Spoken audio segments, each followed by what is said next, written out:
Alla cerimonia per il 67° anniversario della fondazione della Repubblica Italiana, che si è svolta al Sacrario di Re di Puglia alla presenza del Ministro dello Sviluppo Economico Flavio Zannonato, l'amministrazione regionale era rappresentata dal Presidente della Regione Deborah Serracchiani e dal Presidente del Consiglio Franco Jacob.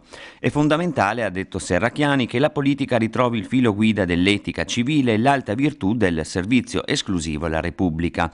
La crisi attuale presenta aspetti di rischio per il mantenimento dei livelli di vita e della protezione sociale e un loro degrado potrebbe avere ripercussioni sulla saldezza del nostro sistema rappresentativo democratico.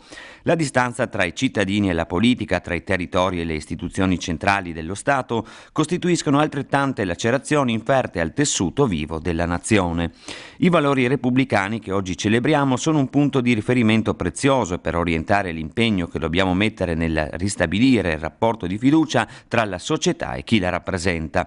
Una Repubblica giusta che funziona e che offre ai suoi cittadini eque opportunità di realizzarsi, ha proseguito Serracchiani, non è un sogno, è il progetto dei nostri padri costituenti che l'hanno affidato a noi e noi non possiamo tradire un'eredità la cui conquista è costata così cara in termini di vite e sacrifici, a cominciare dalle forze armate cui affidiamo con fiducia la tutela della nostra sicurezza anche nei più lontani paesi.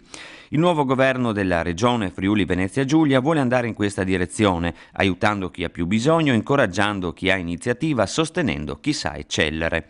E spogliando la politica di privilegi che non ne onorano il rango e, ha concluso, ne abbattono la credibilità. Tra le numerose autorità civili, religiose e militari presenti anche gli assessori regionali Sara Vito e Gianni Torrenti. Erano schierati i reparti delle forze armate, i corpi armati dello Stato, i labari delle associazioni combattentistiche ed arma e i gonfaloni dei comuni decorati al valor militare del Friuli Venezia Giulia.